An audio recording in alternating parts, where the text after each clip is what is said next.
আল্লাহ তাআলা বলেন, আমি কিয়ামতের দিন ন্যায় বিচারের আদালত প্রতিষ্ঠিত করব।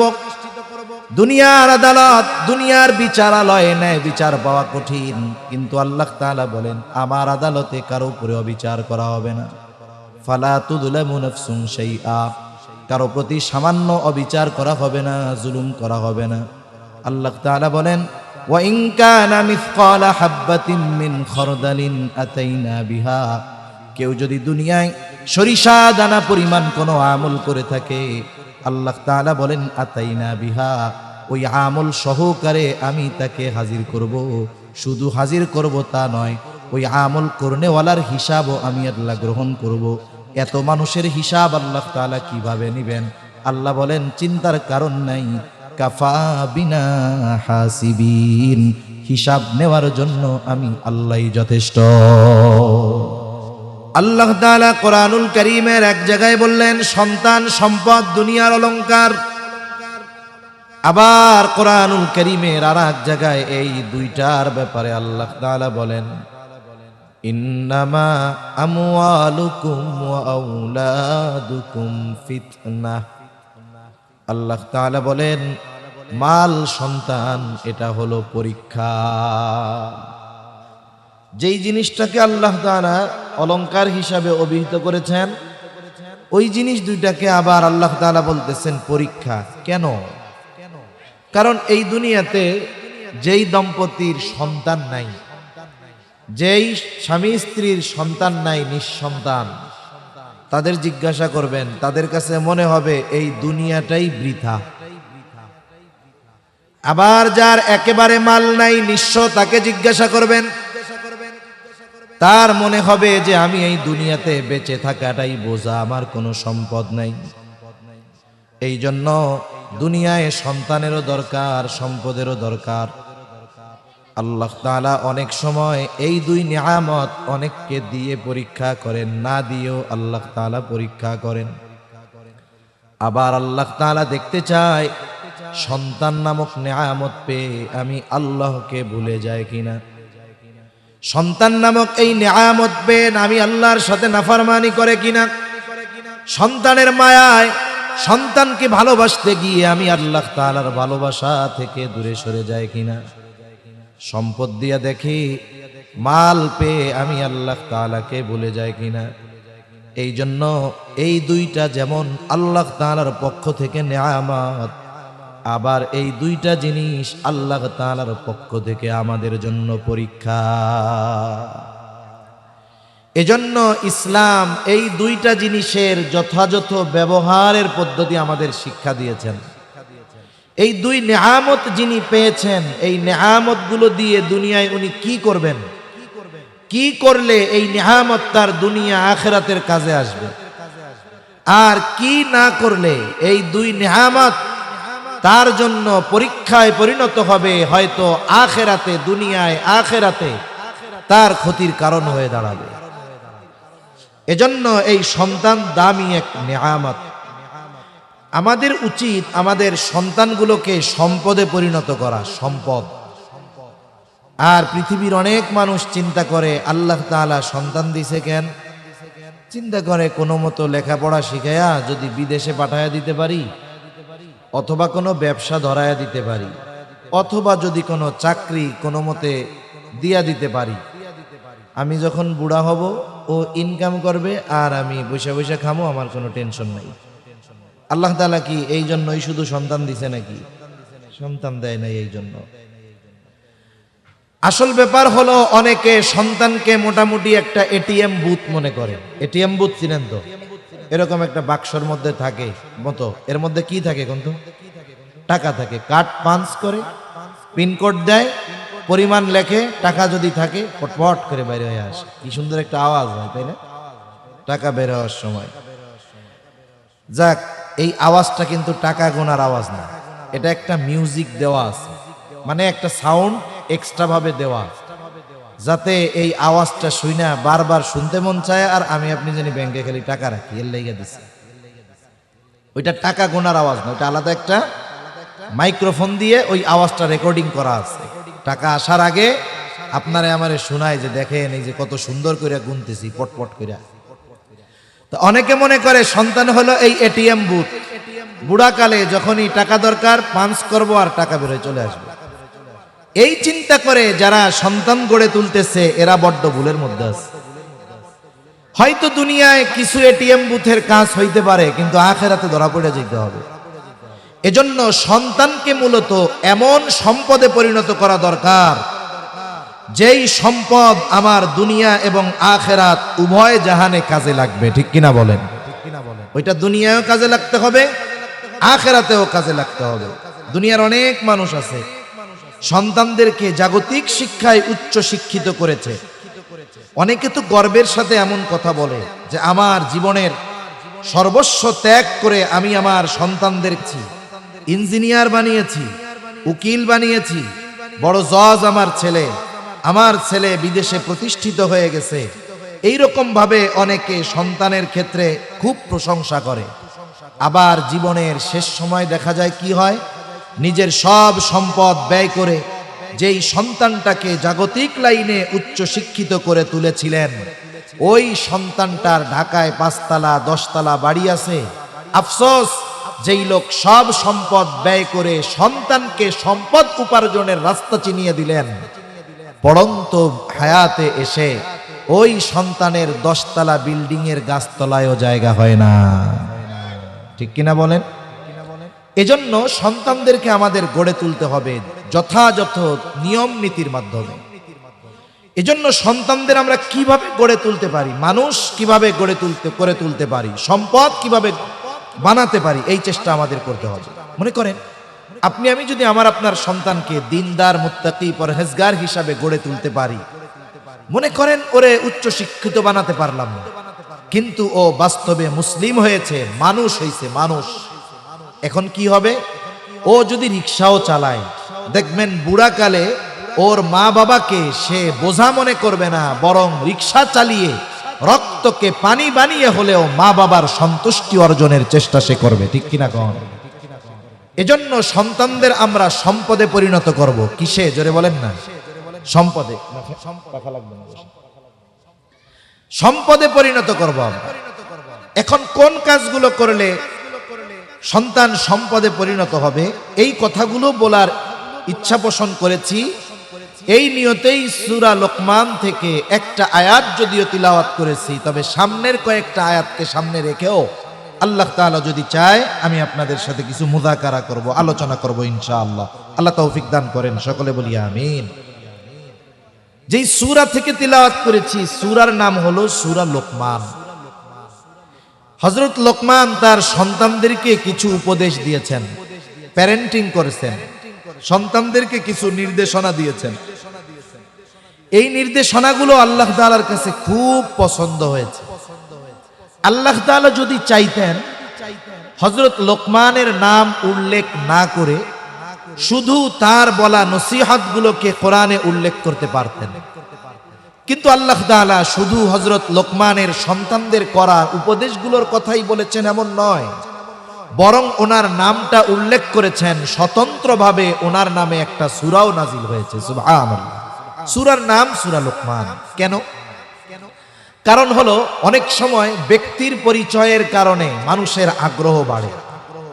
কথার কথা, মাগরিবের পরে স্বাভাবিকভাবে ছোট হুজুররাই আলোচনা করে, আমাদের দেশের নিজাম এটা। কিন্তু যদি আজকে মাগরিবের পরে এখানে হাফিজুর রহমান সিদ্দিক কুয়াকাটার হুজুর আসতেন, এইরকম 5 মাঠে জায়গা দেওয়ার সুযোগ হইতো না। ঠিক না? শুধু হুজুরের নামটা থাকলেই হইতো, মানুষ আকর্ষণে ছুটে আসত ওনাকে দেখার জন্য, ওনার কথা শোনার জন্য। তাহলে আপনারা যারা আসছেন, আপনারা একনিষ্ঠভাবে কোরআন সুন্নাহর মহব্বতে আসছেন। এরপরে যারা ওনার নামে আসতো, শুধু কোরআন সুন্নাহর মহব্বত নয়, সাথে সাথে ব্যক্তির প্রতি একটা ভালোবাসাও সেখানে কাজ করতো। ঠিক কিনা বলেন? এখন আল্লাহ তাআলা হযরত লোকমানের পরিচয় নসিহতগুলো বর্ণনা করার আগে হযরত লোকমানের কিছু পরিচয় আল্লাহ তাআলা তুলে ধরতেছেন। কে ছিল হযরত লোকমান? হযরত লোকমানের পরিচয় আল্লাহ তাআলা আগে তুলে ধরতেছেন। লোকমান কেমন বান্দা ছিল? কেন আমি লোকমানের নসিহতগুলো কোরআনুল কারীমে উম্মতে মুহাম্মাদির জন্য ওহী হিসাবে নাজিল করলাম? কেন? হযরত লোকমানের পরিচয় আল্লাহ তাআলা দেন। হযরত লোকমান তাফসীরের মধ্যে এসেছে যে তিনি নবী ছিলেন না, তবে একজন প্রজ্ঞাবান ব্যক্তি ছিলেন। তার জ্ঞান প্রজ্ঞা এটা গোটা দুনিয়াময় ওই সময়ে সুখ্যাতি অর্জন করেছিল। আজকে তো মাইকিং করে, লাইটিং করে, প্যান্ডেলিং করে, বসার জায়গা করে, মাইক দিয়ে লোকজনকে মাহফিলে আনা যায় না। কিন্তু ওই জামানায় দৈনিক হাজার হাজার মানুষ পৃথিবীর বিভিন্ন প্রান্ত থেকে হযরত লোকমানের বাড়ি আসতো হযরত লোকমানের ওয়াজ শোনার জন্য। মিডিয়া নাই, কিন্তু আল্লাহ তাআলা তার সুখ্যাতি ওই সময় পৃথিবীর আনাচে কানাচে পৌঁছায়া দিছিলেন। এই আল্লাহর বান্দা নবী ছিলেন না। তাফসীরের মধ্যে আসছে হযরত লোকমানকে দুটো জিনিস থেকে একটা জিনিস গ্রহণ করার জন্য বলা হয়েছে। একটা হলো নবুয়াত আর একটা হলো হিকমত। হযরত লোকমানকে বলা হলো আপনি যদি চান নবুয়াতের জিম্মাদারি নিতে পারেন, চাইলে হিকমতকে গ্রহণ করতে পারেন। মনে রাখতে হবে প্রত্যেকটা নবী পরিপূর্ণ হিকমতওয়ালা। হযরত লোকমান নবুয়াতের মতো মর্যাদাপূর্ণ বিষয় গ্রহণ করার সুযোগ থাকার পরেও তিনি হিকমতকে গ্রহণ করলেন। ওনাকে প্রশ্ন করা হলো, লোকমান, নবুয়াতের মতো এত মর্যাদাপূর্ণ বিষয় গ্রহণ করার সুযোগ থাকবার পরেও কেন আপনি হিকমতকে গ্রহণ করেছেন? জবাবে তিনি বললেন, আল্লাহ তাআলা যদি আমাকে নিজের থেকে নবুয়াত দিতে চাইতেন তাহলে আমাকে বেছে নেওয়ার সুযোগ দিতেন না, সরাসরি আমাকে নবুয়াত দান করতেন। আর যদি সরাসরি নবুয়াত আমাকে দান করতেন, ওই নবুয়াতের জিম্মাদারি পালনের জন্য যত ব্যবস্থাপনা গ্রহণ করা দরকার, যত প্রয়োজনীয় ব্যবস্থা দরকার, সব কিছু যিনি গ্রহণ করতেন তিনি কে? সব ব্যবস্থা গ্রহণ করতেন আল্লাহ তাআলা, আমার টেনশন থাকতো না। কারণ হলো দায়িত্ব দেওয়া আর দায়িত্ব নেওয়া এক বিষয় নয়। যদি আমি নবুয়াতকে গ্রহণ করতাম তাহলে দায়িত্ব নেওয়া হতো, আর যদি আল্লাহ তাআলা নিজের থেকে দিতেন তাহলে দায়িত্ব দেওয়া হতো। মনে করেন গুরুত্বপূর্ণ একটা দায়িত্ব এখানে নিতে হবে। আমি যদি সবার সামনে গলা উঁচু করে কই আমারে দায়িত্বটা দেন, নিজের থেকে চেয়ে নিলাম, এইবার দায়িত্ব নেওয়ার পরে যদি দায়িত্ব পালনে ব্যর্থ হই, আপনারা সবাই একসাথে মাইক লাগায়া বলবেন, হুজুর আপনার কাম হইল ওয়াজ করা, নামাজ পড়ানো, আপনারে দায়িত্ব নিতে কে কইছে কে? ঠিক না? আর যদি আপনারা সবাই মিলে আমারে কোনো দায়িত্ব চাপায়া দিতেন, আমি নিতে চাই না, চাপাই দিতেন। যদি ওই দায়িত্ব পালনে আমি যদি ব্যর্থ হইতাম, আপনারা কিছু বলার আগে বড় গলায় আমি বলতাম দায়িত্ব দিছেন কেন? ঠিক কিনা গণ? তার মানে দায়িত্ব যদি নিতাম, ওই দায়িত্ব পালনে যদি ব্যর্থ হই, ত্রুটি বিচ্যুতি হয়, কিয়ামতের দিন আল্লাহ তাআলার সামনে দাঁড়ানো লাগবে, জবাব দেওয়া লাগবে। আর যদি স্বয়ং আল্লাহ তাআলা নিজে আমাকে দায়িত্ব দিতেন, তাহলে ওই দায়িত্ব পালনে যত ব্যবস্থাপনা দরকার সবকিছু আল্লাহ তাআলাই নিতেন। যুগে যুগে এটাই ইতিহাস যে যাকেই আল্লাহ নবুয়াতি দিয়েছেন তার সব পরিচালনার ব্যবস্থাও করেছেন কে? আল্লাহ তাআলা করেছেন। হযরত লোকমান বলেন, এই জন্য নবুয়াতির দায়িত্ব নেই নাই, হিকমতকে গ্রহণ করেছি।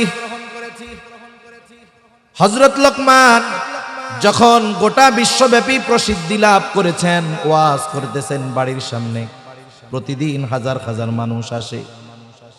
একজন হযরত লোকমানের সামনে ওয়াজের সময় ওয়াজ শুরু করার আগে দাঁড়ায়া বলতেছে, আপনি কি সেই, আপনার কাছে আমার কিছু জানার আছে। ওয়াজ শুরু করার আগে একজন দাঁড়িয়ে বলে, আপনার কাছে আমার কিছু জানার আছে, আমি আপনার কাছে কিছু জানতে চাই। হযরত লোকমান বললেন, বলো কি জানতে চাও? এইবার ওই লোকটা বলে, আপনি কি সেই লোকমান নাকি যেই লোকমান এক সময় জঙ্গলে জঙ্গলে ছাগল চড়াইতো? হাজারো শ্রোতার সামনে জিজ্ঞাসা করতেছে তার অতীত। হযরত লোকমান কোনো দ্বিধা দ্বন্দ্বের মধ্যে পড়েন নাই, সাথে সাথে জবাব দিয়েছেন, হ্যাঁ আমি হইলাম সেই লোকমান যে একটা সময় ছাগলের রাখালগিরি করত। হযরত লোকমান এমনিতেই জীবনের শুরুতে তার কথা কর্ম সবকিছুর মধ্যে প্রজ্ঞা পাওয়া যাইত। লোকমান হাকিম বলা হয় ওনারে। উনি এক মালিকের ছাগল দেখাশোনা করতেন। একদিন মালিক আসছে, মালিক এসে কয়, লোকমান একটা ছাগল জবাই দাও। ছাগল জবাই দিয়ে ছাগলের সবচাইতে উৎকৃষ্ট অংশ আমার কাছে হাজির করবা।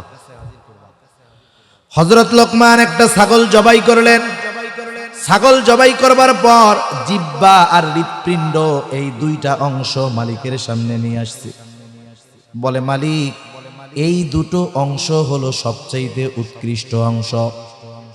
এবার মালিক আবার বলে, যাও আর একটা ছাগল জবাই করবা, সবচাইতে নিকৃষ্ট অংশ আমার সামনে আনবা।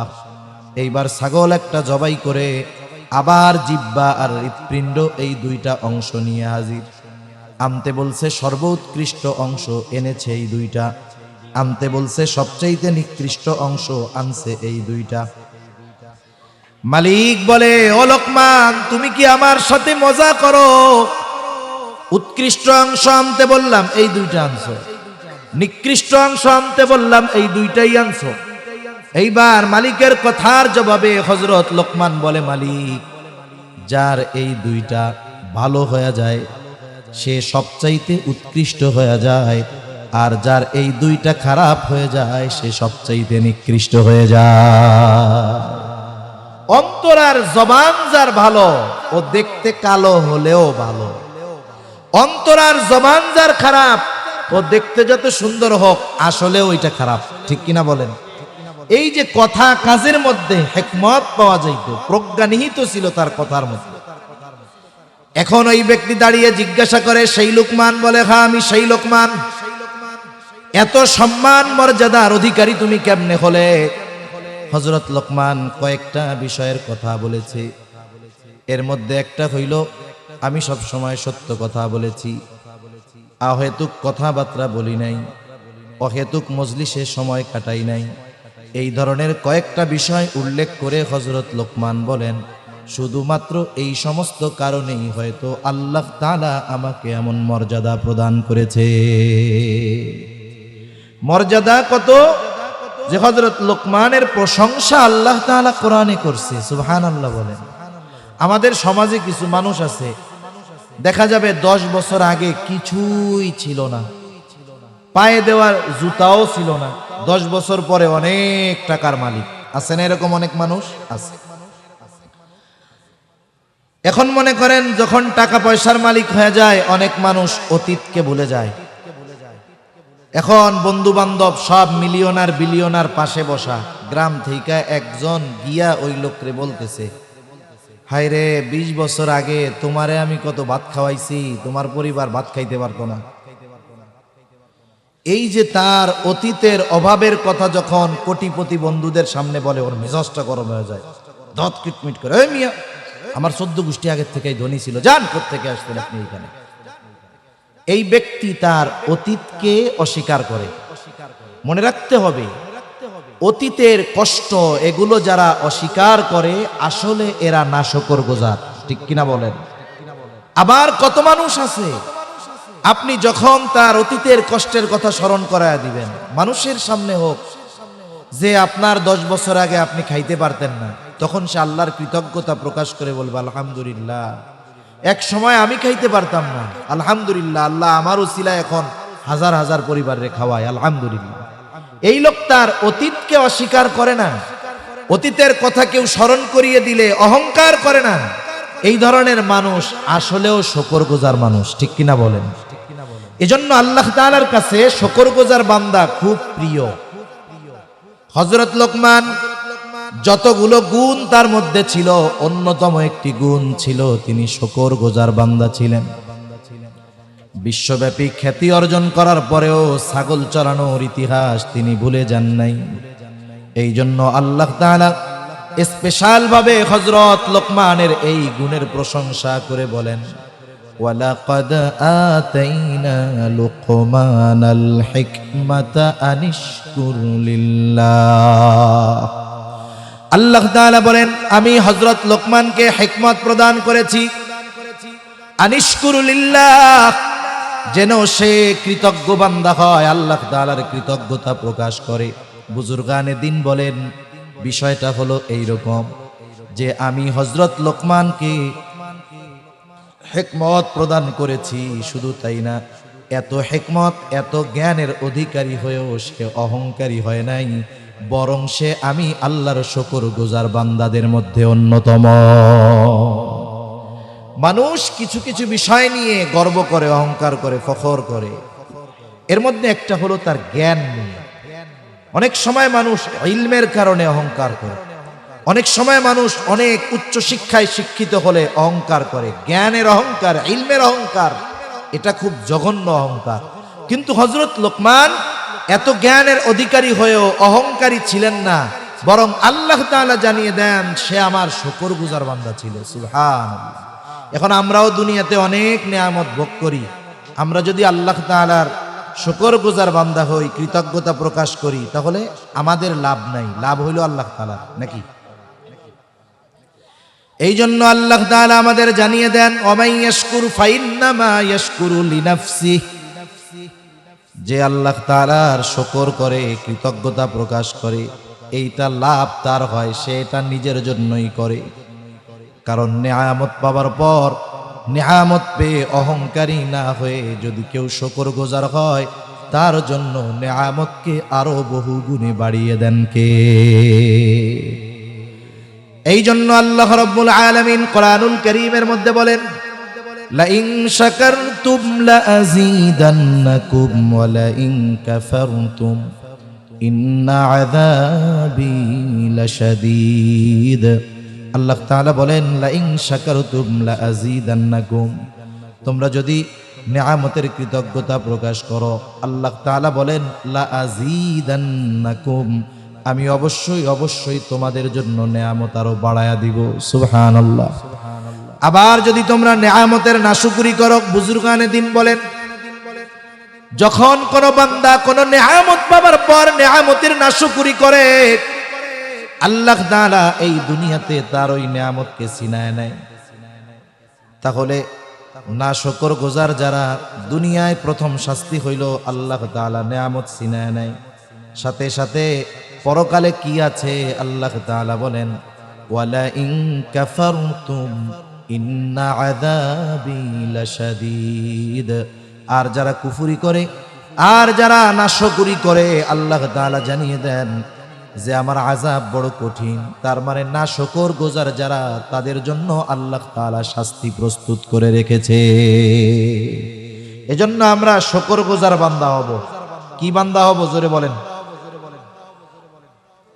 আমরা শুকরগুজার বান্দা হব, যে অবস্থায় থাকি আলহামদুলিল্লাহ, সব সময় যে অবস্থায় থাকি কি বলবো? আলহামদুলিল্লাহ। তাহলে কি হবে? আল্লাহ তাআলা আরো খুশি হবে। তাহলে যে কথার থেকে গেলাম যে হযরত লোকমানের অন্যতম পরিচয় আল্লাহ তাআলা দিলেন, পরিচয়টা কি? মূল পরিচয় হলো আল্লাহ তাআলা জানিয়ে দিলেন যে এ লোকমান সাধারণ কোনো বান্দা নয়, সে আমার শুকরগুজার একজন বান্দা।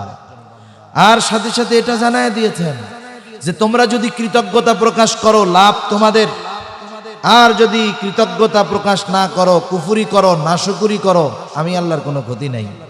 আমি তোমার কৃতজ্ঞতার মুখাপেক্ষী নয়, এমনটা নয় যে আমরা যদি আলহামদুলিল্লাহ না বলি, আল্লাহ তাআলার কৃতজ্ঞতা প্রকাশ না করি, তার প্রশংসা না করি, আল্লাহ তাআলার ক্ষমতা কমে যাবে, এমনটা নয়। বরং আল্লাহ রাব্বুল আলামিন হলেন অমুখাপেক্ষী এক মহান সত্তা, ঠিক কিনা বলে? সেজন্য আল্লাহ পরিচয় করায় দিলেন যে লোকমানরে চিনা রাখো, সে আমার শুকরগুজার বান্দা। এই শুকরগুজার বান্দা লোকমান তার সন্তানদেরকে নসিহত করতেছেন, উপদেশ দিচ্ছেন। কত সুন্দরভাবে তিনি সন্তানদের উপদেশ দিয়েছেন। উপদেশ দেওয়ারও কিছু পদ্ধতি এবং সময় আছে। আমরাও আমাদের সন্তানদের, ছোটদের, ছোট ভাইদের উপদেশ দেই, নসিহত করি, করি কি করি না? যাদের সন্তান আছে তারা করেন না? ছোট ভাই আছে, নসিহত করি না? আমরা করি। কিন্তু আমাদের অভিভাবক যারা, এদের নসিহতের ভাষা নসিহতের মতো না। নসিহা যেটা, সেটা ভিন্ন জিনিস। নসিহা শুধু জবানের শক্ত কথার দ্বারা করতে হয় না, হৃদয় থেকে কথা এনে খুব সতর্কতার সাথে ওই কথাকে হৃদয় পর্যন্ত পৌঁছায়া দিতে হয়। কিন্তু আমাদের নসিহতের ভাষা নরম না, কঠোর, কঠিন। আর বলে কোন সময়? মনে করেন ছেলেটা উল্টাপাল্টা বন্ধুদের সাথে মিলতেছে, এখন তারে একটু নসিহত করার দরকার, উপদেশ দেওয়া দরকার। দেয় কোন সময়? এখন ছেলে আর বাপ তো মুখোমুখি হয় না সহজে। এখন ছেলেটা বাসায় আসছে, বাপ পাশের রুমে বসা, ছেলের ওই কাতলা মাছের মাথা খুব পছন্দ, মাছ রান্না করছে মা, মা এবার খাবার ঘরে বইসা মাথা তুইলা দিচ্ছে আর বলতেছে আব্বা খাও খাও। ওই পাশ দিয়া বাপ শুনছে যে ছেলেটা ওই অপরাধ করে বেড়ায়, একটু রাগ আছে, আর মা আদর কইরা খাওয়াইতেছে। এবার ওই পাশ থেকে বলে খাও খাও, বাপের হোটেলে খাইতেছো তো খাও, কতদিন খাইবা, খায়া লাও খায়া লাও। বাপের তো কোনো মূল্য নাই, শুধুমাত্র ওই পোলাপানগুলোকে আড্ডা দিয়া জীবন শেষ করে দাও, বাপ মরলে বুঝবা মজা করে কয়। এই যে নসিহতের ভাষা। এখন তার দিল হইছে শক্ত, ওরে যদি আপনি শক্ত বল মারেন রিটার্ন করবে কি করবে না? তাহলে আমাদের দেশের অভিভাবকরা সন্তানদের উপদেশ দেয় এক নম্বরে খাওয়ার সময়, 2 নম্বর মাস শেষে ওর স্কুলের বেতন, প্রাইভেটের বেতন দরকার, আসছে আব্বা টাকা দেন। হ্যাঁ হ্যাঁ নেও নেও, লেখাপড়ার নামে তো ঠন ঠন, টোটো কোম্পানির ম্যানেজার, কয়দিন পরে মালিক হয়ে যাইবা, নেও নেও নেও। এই এটা কি কোনো নসিহত হইল? একটু সিস্টেম পরিবর্তন করলে, নসিহত করলে সিস্টেম পরিবর্তন করে ওর মধ্যে পরিবর্তন আসবে। কথার কথা, আপনার ছেলে তরুণ যুবক কিছু খারাপ বন্ধুদের সাথে মিলে, এখন আপনি যদি এই ধরনের কথা বলার পরে ওদের বলেন ওদের সাথে মিললে টাকা পয়সা দিব না, খাওন দাওন বন্ধ, দেখবেন কাজ তো হবেই না। আগে মিশা খাইতো বিড়ি সিগারেট, কয়দিন পরে খাওয়া শুরু করবে গাঁজা। কথা ভুল বললাম নাকি? এটাই বাস্তব। এখন নসিহতের ভাষা কি? হযরত লোকমান কোন ভাষায় করতেছে? আল্লাহ তাআলা বলেন وَإِذْ قَالَ لُقْمَانُ لِابْنِهِ وَهُوَ يَعِظُهُ يَا بُنَيَّ لَا تُشْرِكْ بِاللَّهِ।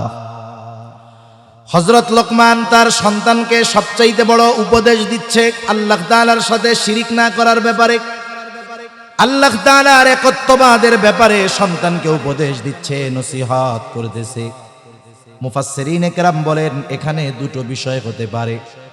এক নাম্বার, যদি হযরত লোকমানের সন্তানেরা বেঈমান হয়ে থাকে তাহলে উপদেশ দিচ্ছে ঈমান আনার জন্য, আর যদি ঈমানদার হয়ে থাকে তাহলে উপদেশ দিচ্ছে শিরিক থেকে বেঁচে থাকার জন্য, তাওহীদের শিক্ষা তাদের দেওয়া হচ্ছে। মূল কথা, সন্তানকে হযরত লোকমান ঈমানের ব্যাপারে নসিহত করতেছে। হযরত লোকমান নসিহতের ভাষাটা কত সুন্দর! আল্লাহ তাআলা বলেন وَإِذْ قَالَ لُقْمَانُ لِابْنِهِ وَهُوَ يَعِظُهُ يَا بُنَيَّ لَا تُشْرِكْ بِاللَّهِ। আল্লাহ তাআলা বলেন হযরত লোকমান সে তার সন্তানকে ওয়াজ করতেছে, ওয়াজ আদেশ দিচ্ছে এমনটা আল্লাহ বলেন নাই, ওয়াজ করতেছে। ওয়াজের ভাষা হয় নরম, ওয়াজের শব্দগুলো শুধু জবান থেকে নয়, ওয়াজের শব্দগুলো হৃদয় থেকে আসে। হযরত লোকমান সন্তানকে ওয়াজ করতেছে। আমি আপনি যদি আমার আপনার সন্তানকে ওয়াজ করতে চাই কেমনে করব? সন্তানকে মা খানা খাইতে দিছে, আপনি পাশের টেবিলে বইসা আপনি নিজে গিয়া মাথাটা উঠায়া দেন। ও চিন্তা করবে কি রে, সূর্য কোন দিক দিয়া উঠলো, আমার লগে কথাই কয় না, এখন আমারে মাথায় তুইলে, মাথা পাতে তুইলা দিতেছে, কাহিনী মনে হয় অন্যরকম কিছু হবে। এইবার খাওয়া দাবার করতেছে সে, এবার আপনি তাকে একটু মিষ্টি ভাষায় বলেন, বাবা খাওয়ার পরে কি তোমার একটু সময় হবে, তোমার সাথে আমার একটু কথা বলার দরকার ছিল। বলবে কি রে, অবস্থা তো উল্টাপাল্টা। ওই ছেলে কি বলবে যে না আব্বা বন্ধুরা মোটরসাইকেল নিয়ে আমার লাইগা ওয়েট করতেছে, খাওয়া দাওয়ার পরে টাইম নাই। বন্ধুরা বৈশা থাকলেও বাবার এই আচরণে সে বলবে অবশ্যই সময় আছে। এইবার আপনি ড্রয়িং রুমে বসেন, আপনার বেডরুমে তারে নিয়ে বসেন, আপনার ওয়াইফকে অথবা তার মাকে আপনি বলেন যে আমারে 2 বাপ বেটারে 2 কাপ চা দাও। এবার দুইজনে 2 কাপ চা খান। এবার তার সাথে আপনি ফ্রি হন কেমনে? তার অতীতের মনে না থাকা বা অজানা কথাগুলো তাকে আপনি স্মরণ করায় দেন। আপনি তাকে একটু হৃদয় থেকে বলেন, বাবা তুমি তো আমার সেই সন্তান, তুমি যখন এই পৃথিবীতে আসো নাই তখন তোমাকে আমরা আল্লাহ তাআলার কাছে বারবার কামনা করেছি। আল্লাহ তাআলা তোমাকে যখন মাতৃগর্ভে দিলেন, আমরা দিনক্ষণ গণনা শুরু করলাম কখন তোমার এই মিষ্টি চেহারাটা দেখব। এইবার তুমি দুনিয়ায় আসলা, আমাদের আনন্দ কত তোমাকে বোঝাতে পারবো না। পৃথিবীর সবচাইতে আনন্দিত ব্যক্তি ওই দিন আমি ছিলাম আর তোমার মা ছিল। তোমাকে ঘিরে ছিল আমাদের স্বপ্ন, সব আশা। সন্তান, আমি চাই তুমি একজন আদর্শ মানুষে পরিণত হও। একটা সময় তুমি নিজ হাতে খাইতে পারতা না, আমরা তোমারে খাওয়ায়া দিতাম। প্রস্রাব পায়খানা করতে পারতা না, আমরা করায়া দিতাম, পরিষ্কার করে দিতাম। আজকে তুমি বড় হয়েছো, কিন্তু তোমার ব্যাপারে আমাদের আশা স্বপ্নগুলো ধ্বংস হয়ে যায় নাই। আমরা চাই তুমি একজন নেককার ক্ষুধাভীরু ভালো মানুষে পরিণত হও।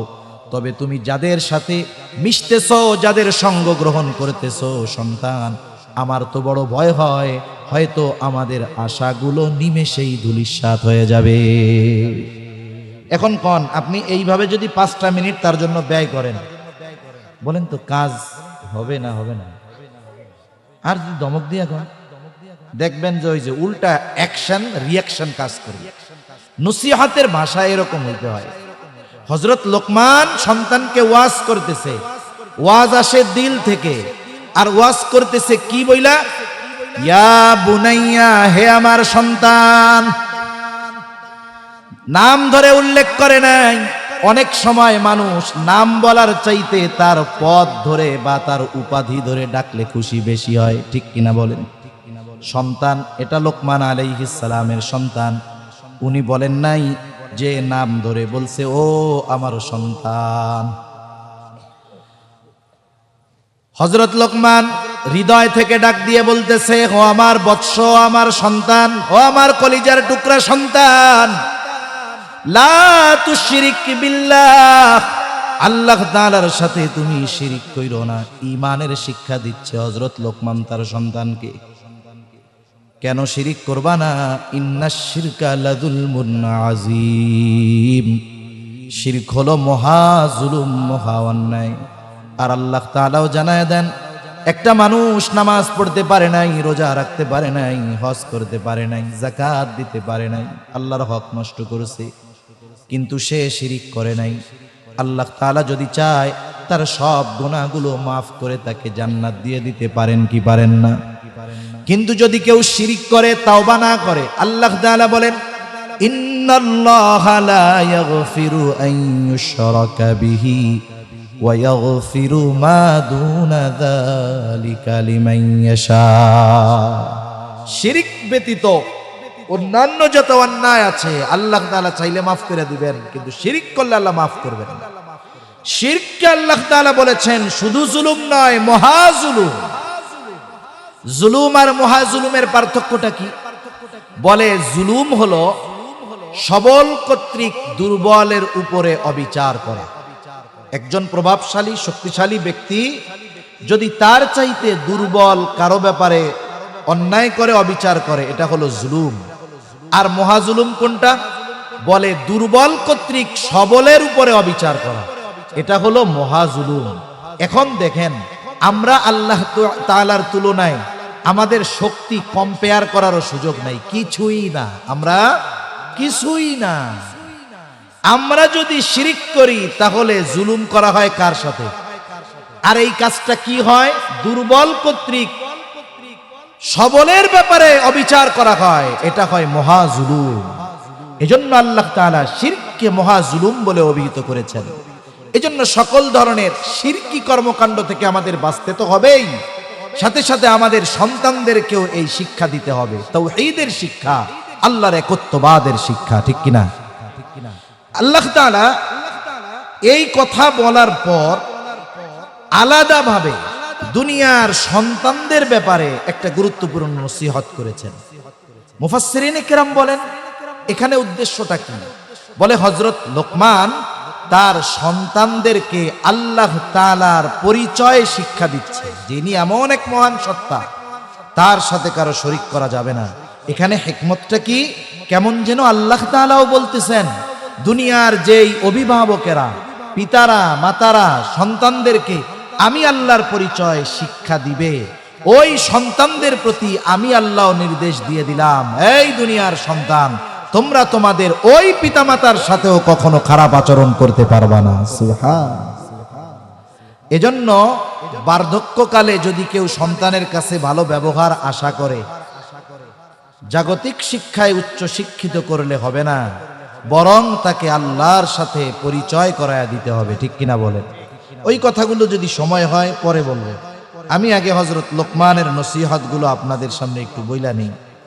তাহলে এক নাম্বার, আল্লাহ রাব্বুল আলামিন জানিয়ে দিলেন হযরত লোকমান তার সন্তানকে ঈমানের শিক্ষা দিচ্ছে। সামগ্রিকভাবে কথাটাকে ধরেন, ঈমানের শিক্ষা দিচ্ছে, আল্লাহর পরিচয় শিক্ষা দিচ্ছে। এরপরে হযরত লোকমান সন্তানকে দ্বিতীয় উপদেশ দিচ্ছেন, যেটা সন্তানের ব্যাপারে তিনি বলতেছেন, ইয়া বুনাইয়া ইন্নাহা ইন তাকু মিসকালা হাববাতিন মিন খারদালিন ফাতাকুন ফি সখরাতিন আও ফিস। কেমন আমল কেমন স্থানে? বলে একটা বড় পাথর, ওই পাথরের দরজাও নাই, জানালাও নাই, ঢোকারও ব্যবস্থা নাই, বের হওয়ারও ব্যবস্থা নাই।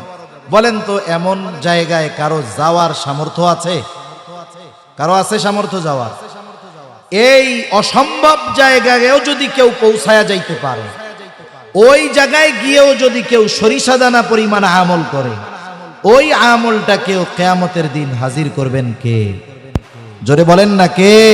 আল্লাহ। আল্লাহ তাআলা বলেন, وَنَضَعُ الْمَوَازِينَ الْقِسْطَ لِيَوْمِ الْقِيَامَةِ فَلَا تُظْلَمُ نَفْسٌ شَيْئًا وَإِنْ كَانَ مِثْقَالَ حَبَّةٍ مِّنْ خَرْدَلٍ أَتَيْنَا بِهَا وَكَفَى بِنَا حَاسِبِينَ। আল্লাহ তাআলা বলেন, আমি কিয়ামতের দিন ন্যায় বিচারের আদালত প্রতিষ্ঠিত করব। দুনিয়ার আদালত, দুনিয়ার বিচারালয়ে ন্যায় বিচার পাওয়া কঠিন, কিন্তু আল্লাহ তাআলা বলেন আমার আদালতে কারো উপরে অবিচার করা হবে না। ফালা তুযলামু নাফসুন শাইআ, কারো প্রতি সামান্য অবিচার করা হবে না, জুলুম করা হবে না। আল্লাহ তাআলা বলেন, ওয়া ইন কানা মিসকালা হাববাতিন মিন খারদালিন আতাইনা বিহা, কেউ যদি দুনিয়ায় সরিষা দানা পরিমাণ কোনো আমল করে থাকে, আল্লাহ তাআলা বলেন আতাইনা বিহা, ওই আমল সহকারে আমি তাকে হাজির করব। শুধু হাজির করব তা নয়, ওই আমল করনেওয়ালার হিসাবও আমি আল্লাহ গ্রহণ করব। এত মানুষের হিসাব আল্লাহ তাআলা কিভাবে নেবেন? আল্লাহ বলেন চিন্তার কারণ নাই, কাফা বিনা হাসিবিন, হিসাব নেওয়ার জন্য আমি আল্লাহই যথেষ্ট। আমি আপনি যদি আমার আপনার সন্তান একেবারে বাচ্চা শিশু, ওই সময় যদি তার দেমাগে দিলে এই বিশ্বাস ঢুকায়া দিতে পারি যে আব্বু তুমি যেখানেই যাও না কেন, যেই অপরাধ করো না কেন, আমি না দেখলেও আল্লাহ কিন্তু দেখে। হয়তো তুমি আমাকে ফাঁকি দিতে পারবা, ওই অপরাধের শাস্তি হয়তো আমি তোমারে দিতে পারবো না, কিন্তু আল্লাহ দেখেন, দুনিয়ায় না দিলেও ওই অপরাধের শাস্তি কিন্তু আল্লাহ দুনিয়ায় তোমারে দিবে, আখিরাতে তোমাকে দিবে। এখন বলেন তো, এই বিশ্বাস যদি বাচ্চার ভিতরে ঢুকে যায় একেবারে শৈশবে, যে আমি যেই কাজ করি না কেন সব অবস্থায় আমাকে দেখেন কে? বলেন তো, এই বিশ্বাস যদি তার মধ্যে দৃঢ়ভাবে গেঁথে যায়, তাহলে পৃথিবীর যেখানেই যাক না কেন পাপ করার আগে চিন্তা করবে দেখতেছে কে? আল্লাহ তাআলা কেন দেখে? বলে ইন্নাল্লাহা লাতীফুন খাবীর, তিনি সব খবর রাখেন, তিনি সূক্ষ্মদর্শী, সূক্ষ্ম থেকে সূক্ষ্মাতীত খবর তার জানা আছে। এই জন্য পৃথিবীর কোনো কর্ম তার থেকে লুকানোর কোনো সুযোগ নাই, এমন ক্ষমতাধর মালিক। এই বিশ্বাস যখন বাচ্চার ভেতরে ঢুকে যাবে, আশা করা যায় তার দ্বারা পাপাচার অনাচার হবে না, বরং সে আল্লাহ তাআলার প্রতি এই বিশ্বাস নিয়েই সে বড় হয়ে উঠবে। 3 নম্বর বিষয়,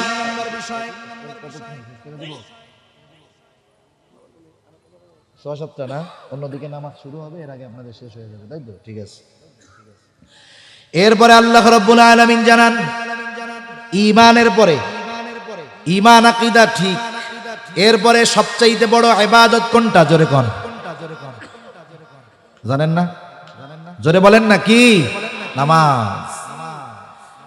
ঈমান আকীদার শিক্ষা দেওয়ার পরে সন্তানকে এবার ইবাদতের শিক্ষা দিচ্ছেন হযরত লোকমান।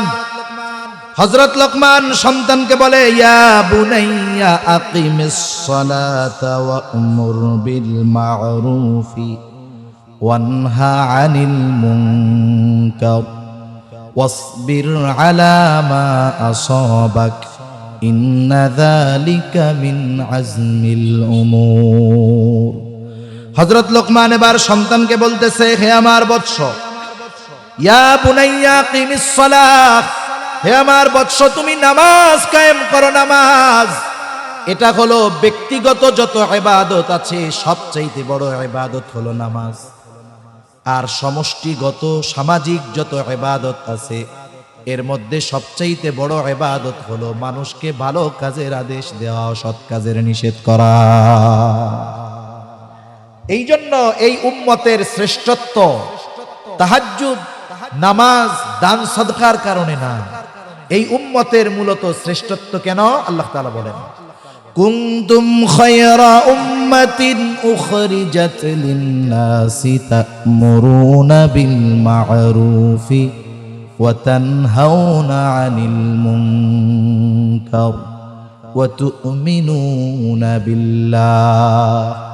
আল্লাহ তাআলা বলেন, কুনতুম খায়রা উম্মাতিন উখরিজাত লিন-নাস, তোমরা সর্বোত্তম উম্মত, তোমাদেরকে মানুষের কল্যাণের জন্য বাহির করা হয়েছে। এখন কিসের মধ্যে মানুষের কল্যাণ? বলে তা'মুরুনা বিল মা'রুফ ওয়া তানহাউনা আনিল মুনকার, তোমরা ভালো কাজের আদেশ করবা আর অসৎ কাজের নিষেধ করবা। ওয়া তু'মিনুনা বিল্লাহ, আর আল্লাহ তাআলার উপরে ঈমান রাখবা। তাহলে বোঝা গেল এই উম্মতের শ্রেষ্ঠত্ব হলো ভালো কাজের আদেশ আর অসৎ কাজের নিষেধের মধ্যে। তাহলে একটা হলো আমার ইবাদত, এটা নামাজের মাধ্যমে, আর সমষ্টিগত সামাজিক যেই কর্ম এর মধ্যে সবচাইতে বড় কর্ম ভালো কাজের আদেশ, অসৎ কাজের নিষেধ। হযরত লোকমান স্পেসিফিক ভাবে আলাদাভাবে সন্তানকে বলতেছে, সমাজে যদি কেউ ভালো কাজের আদেশ করে, অসৎ কাজের নিষেধ করে, বাধা আছে না নাই? অভাব নাই বাধার। ইমাম সাহেব তার মেম্বারে বসেও অনেক সময় ভালো কথা বলতে পারেন না। মদ জুয়ার বিরুদ্ধে বললেও তার উপরে জুলুম আসে, অত্যাচার আছে। সুদ ঘুষের বিরুদ্ধে বললে অনেক সময় মসজিদের কমিটিরা খেপে ওঠে। পর্দার ব্যাপারে বললে মহিলারা কয় হুজুরের খাওয়ান বন্ধ। এরপরে হুজুর কি বলবে? হুজুর চিন্তা করে, কবরের নিচের ওয়াজ ছাড়া আমার আর কোনো কিছু নাই। জন্মের আগের ওয়াজ আর মরার পরের ওয়াজ, হায়াতের মধ্যবর্তী মূল অংশের ওয়াজ বাদ। আর সেইখানে যদি আমি আপনি প্রত্যক্ষভাবে ভালো কাজের আদেশ করতে চাই, অসৎ মন্দ কাজগুলোকে বন্ধ করে দিতে চাই, বাধা বিপত্তি, জুলুম, অত্যাচার আসবে কি আসবে না? আসবে, স্বাভাবিক বিষয়। আবার মানুষের অবস্থার আলোকে অন্যায় কাজের বাধা সে প্রদান করবে। যার হাত দিয়ে ঠেকানোর পাওয়ার নাই, তার হাত দিয়ে ঠেকানোর দরকার নাই, সে মুখ দিয়ে এটার প্রতিবাদ করলেই হবে। কিন্তু যার হাত দিয়ে অন্যায় ঠেকানোর ক্ষমতা আছে, সে যদি মুখ দিয়ে বইলা দায় সারতে চায়, কাজ হবে না। অবশ্যই তাকে হাত দিয়ে এটাকে প্রতিহত করতে হবে। তাহলে ভালো কাজের আদেশ, অসৎ কাজের নিষেধ করতে গেলে বাধা আসবে, বিপত্তি আসবে। এই জন্য বাধা, বিপদ, মুসিবত যখন আসবে বলতেছে, সন্তান তখন তুমি সবর কইরো, ওয়াসবির আলা মা আসাবাক। এটা করতে গিয়ে যদি মুসিবত চলে আসে, তুমি সবর করবা। ভালো কাজের আদেশ, অসৎ কাজের নিষেধ এটা সাধারণ ব্যাপার নয়। ইন্না যালিকা মিন আজমিল উমুর, এটা বহু বড় এক ধরনের কাজ, বিশাল এক ব্যাপার। এজন্য মুসিবত আসতে পারে, যদি চলেই আসে তাহলে ধৈর্য ধারণ করবা, সবর করবা। তাহলে হযরত লোকমান 1 নাম্বার সন্তানকে কি শিক্ষা দিয়েছেন? ঈমানের শিক্ষা। 2 নাম্বার আকীদা তথা আল্লাহ তাআলার ক্ষমতার ব্যাপারে শিক্ষা। 3 নাম্বার ইবাদতের শিক্ষা দিয়েছেন। 4 নাম্বার আরেকটা শিক্ষা হযরত লোকমান সন্তানকে দিয়েছেন, সেটা কি? সামাজিকতার শিক্ষা দিয়েছেন। এই সমাজে মানুষ যখন বসবাস করে, মানুষের সাথে মানুষের চলাফেরার জন্য কিছু করণীয় বর্জনীয় আছে না নাই? আছে। এদিকে খেয়াল করি একটু। কষ্ট হইতেছে নাকি আপনাদের? এই শেষ করে দিব এখন। সামাজিকতার শিক্ষা দিয়েছে। তার মানে মানুষের সাথে আচার আচরণ চালচলন কেমন হবে, এই শিক্ষাও হযরত লোকমান সন্তানকে দিছে। প্রত্যেকটা শিক্ষার মৌলিক বিষয়টাকে হযরত লোকমান উল্লেখ করছেন, বাকিগুলো এর মধ্যে অন্তর্ভুক্ত আছে। মানুষের সাথে আচরণ কেমনে হবে, হযরত লোকমান বলতেছেন, ওয়ালা তুসাইর খাদ্দাকা লিন্নাসি ওয়ালা তামশি ফিল আরদি মারহা ইন্নাল্লাহা লা ইউহিব্বু কুল্লা মুখতালিন ফখুর। হযরত লোকমান এবার বলতেছে, ওয়ালা তুসাইর খাদ্দাকা লিন্নাস, মানুষের থেকে মুখ ঘুরায়া কথা বলবা না, মানুষের দিক থেকে মুখ ফিরায়া নিবা না। তার মানে কি, অনেক সময় দেখবেন আমার কাছে একজন শিল্পপতি আসছে কথা বলার জন্য, কোটি কোটি টাকার মালিক, আমি নিজে সুন্দর মতো তার কাছে গিয়া কানটারে মুখের কাছে লাগাইয়া দিয়া কই, ভাই যত মন চায় কম। আবার যখন আমার আপনার কাছে একজন দরিদ্র গরিব মানুষ আছে, কই তাড়াতাড়ি কন তাড়াতাড়ি কন, এরকম করে না, মুখ বিরক্তি ভাব দেখায় না। মানুষের সাথে এমন আচরণ করা যাবে না। নবীজির কাছে যারাই আসতেন, নবীজির কাছে আসার পর সে যেই হোক না কেন, নবীজি সমগুরুত্ব সহকারে উভয় শ্রেণীর মানুষের কথা শুনতেন। তার মানে হলো মানুষের সাথে অহংকার করে কথা বলবা না, মুখ ফিরায়া মুখ ঘুরায়া কথা বলবা না। আবার হযরত লোকমান বলতেছেন, ওয়ালা তামশি ফিল আরদি মারহা, জমিনের ভিতরে দম্ভ ভরে তুমি চলাচল করবা না, চলার মধ্যে বিনয় থাকতে হবে। নবীজি হাঁটার পদ্ধতি আমাদের শিক্ষা দিয়েছেন। অনেক মানুষ আছে দেখবেন তার চলাচলের মধ্যেই অহংকার অহংকার একটা ভাব, সব জায়গায় দম্ভ ভরে দর্প ভরে চলতে হয় না। অনেক সময় হাঁটার মাধ্যমে অহংকারের বহিঃপ্রকাশ ঘটে। আর আল্লাহ তাআলা এই ধরনের অহংকার অন্তরে নিয়ে যারা চলাচল করে জমিনে, তাদের ব্যাপারে বলেন, ওয়ালা তামশি ফিল আরদি মারহা ইন্নাকা লান তাখরিকাল আরদা ওয়া লান তাবলুগাল জিবালা তুলা। আরে তুমি এই জোরে জোরে পা ফালাইয়া মাটিকে বিদীর্ণ করে ফেলতে পারবা না, বুক ফুলাইয়া মাথা উঁচা করো, উচ্চতায় কখনো তুমি পাহাড় সম হতে পারবা না। এজন্য চলার মধ্যেও বিনয় থাকতে হবে। এই শিক্ষা আমরা আমাদের সন্তানদের দিব। এরপরে হযরত লোকমান জানায় দেন, ইন্নাল্লাহা লা ইউহিব্বু কুল্লা মুখতালিন ফখুর। আল্লাহ তাআলা ফখুর আর মুখতাল কাউকে আল্লাহ তাআলা ভালোবাসেন না। এখন ফখুর কাকে বলে, মুখতাল কাকে বলে, মুখতাল কে আর ফখুর কে? আগে আসেন আমরা জানি অহংকার কেমন একটা রোগ। আসমান জমিনে সংগঠিত প্রথম পাপ হইল অহংকার আর হিংসা। আল্লাহ তাআলা যখন আদম আলাইহিস সালামকে সেজদা করার নির্দেশ দিয়েছে, ফেরেশতারা সবাই সেজদা দিয়েছে, ইবলিসও আছে, বলে ফাসাজাদু ইল্লা ইবলিস। ইবলিস ছাড়া সকলে সেজদা দিয়েছে। আবা ওয়াস্তাকবারা, সে তো আদেশ অমান্য করছে, সাথে সাথে নিজেরে বড় মনে করছে, আরেকজনরে ছোট মনে করছে। বলে আল্লাহ তাআলা বলে, সেজদা দিলি না কেন? কোন জিনিসে তোকে আমার আদেশ পালনে বাধা প্রদান করলো? ক্বালা মা মানাআকা আন তাসজুদা লিমা আমারতুক, কোন জিনিসে তোমাকে আমার নির্দেশ পালনে বাধা দিছে? কয় ক্বালা আনা খায়রুম মিন, আমি ওর চাইতে ভালো।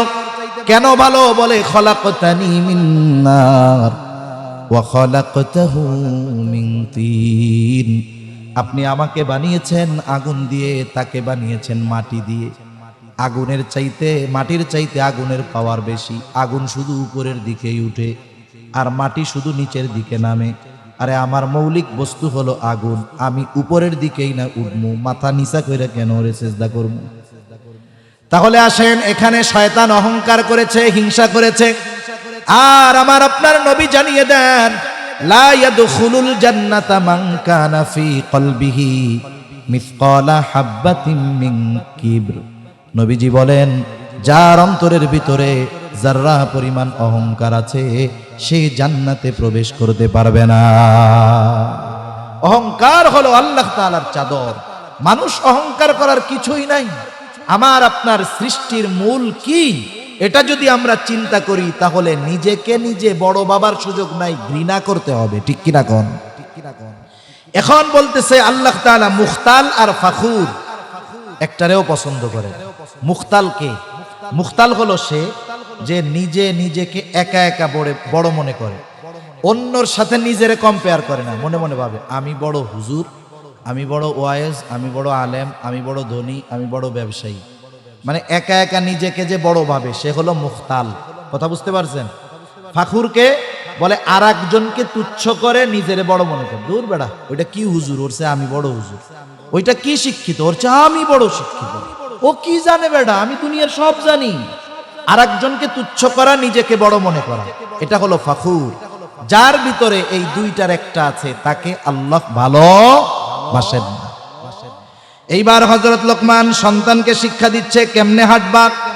বলে ওয়াকসিদ ফি মাশিকা ওয়াগদুদ মিন সাউতিক ইন্না আনকারাল আসওয়াতি লাসাউতুল হামির।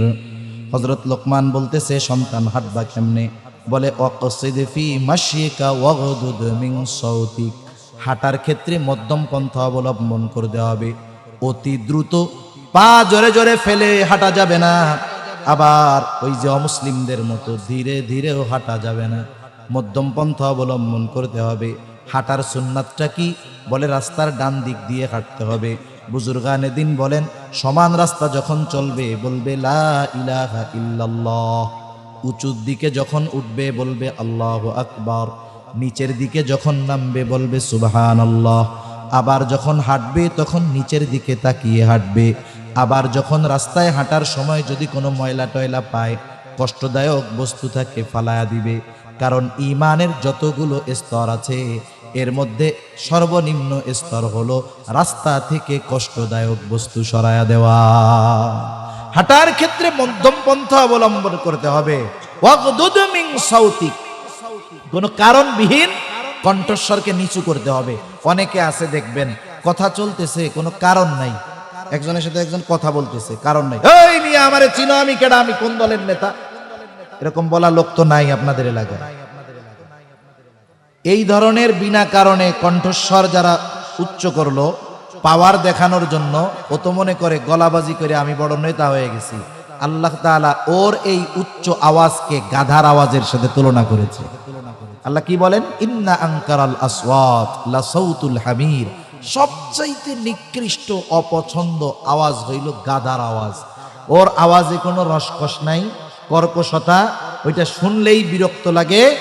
ওই যারা বিনা কারণে উঁচু আওয়াজে অহংকার প্রদর্শন করতে গিয়া, পাওয়ার দেখাতে গিয়ে উঁচু আওয়াজে কথা বলে, এদের ব্যাপারে বলা হচ্ছে যে শোনো, তোমরা তো গলা উঁচু করে মনে করো ভালো গলাবাজ, আসলে তুমি আর গাধার মধ্যে কোনো তফাৎ নাই।